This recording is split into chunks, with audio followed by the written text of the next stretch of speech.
امریکی جارحیت میں تیزی، تصادم میں شدت، امریکہ کے ایران پر مسلسل حملے جاری، 30 شہری اور 7 اہلکار شہید۔ امریکی فوج نے ایران کے جنوبی صوبوں کو نشانہ بنایا، صوبہ سیستان بلوچستان میں فوجی بیرکوں پر 13 میزائل داغے، چابہار، بندر عباس، بوشہر اور دیگر ساحلی علاقوں پر بھی بمباری۔ چابہار میں سمندری نگران ٹاور کو ہدف بنایا گیا، کیش میں پانی اور بجلی کی تنصیبات کو نقصان پہنچا۔ سینٹ کام کے مطابق امریکہ نے ایران کی بحری ناکہ بندی بھی کر دی۔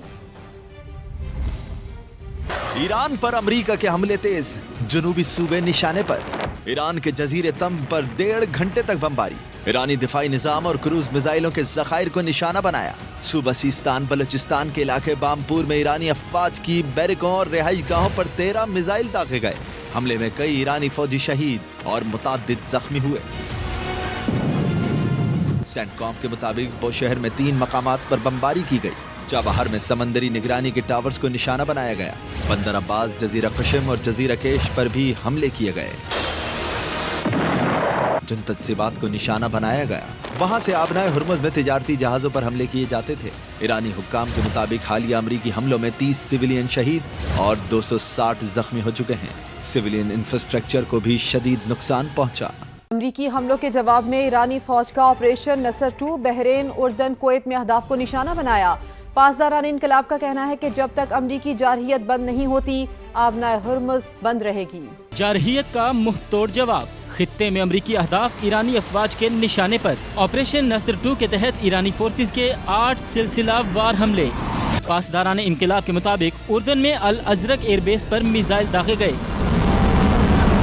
بحرین میں امریکی 5th فلیٹ کے ایندھن ڈیپو کو نشانہ بنایا گیا۔ کویت کے علاقے مینا عبداللہ میں امریکی فوج کے لاجسٹکس مرکز اور امریکی پیٹریاٹ سسٹم پر کروز میزائل اور ڈرونز داغے گئے۔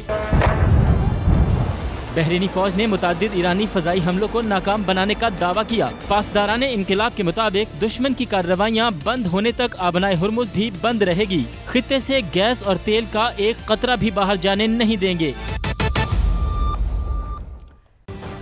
بلیٹن میں دیگر خبریں بھی شامل کریں گے، لیکن سب سے پہلے خبر دیں بنو سے، جہاں پر مریان پولیس اسٹیشن پر دہشت گردوں نے حملہ کر دیا۔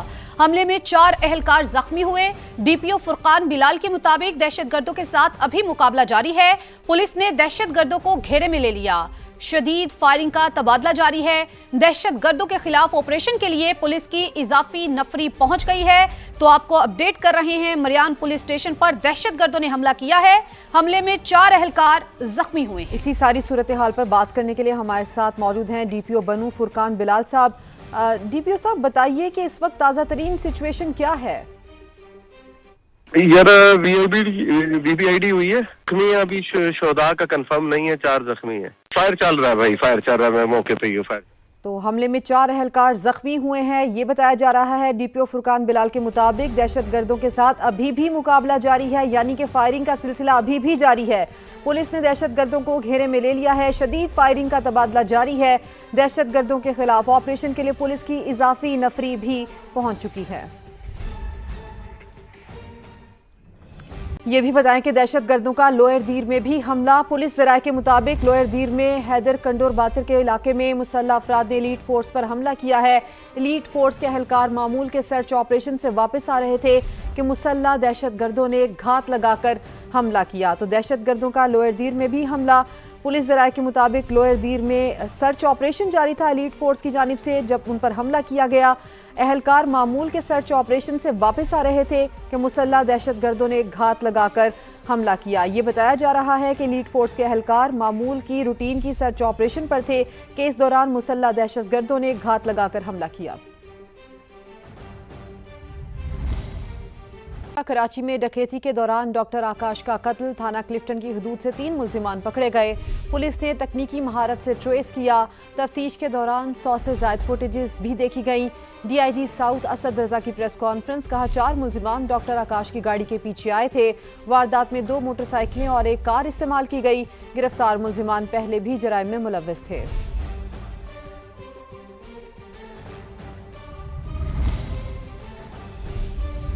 ابھی آپ کو خبر دیں، ایران کے راستے ڈنکی لگا کر اٹلی جانے کے خواہش مند 12 پاکستانی نوجوان اغوا ہو گئے۔ سما نے آواز اٹھائی،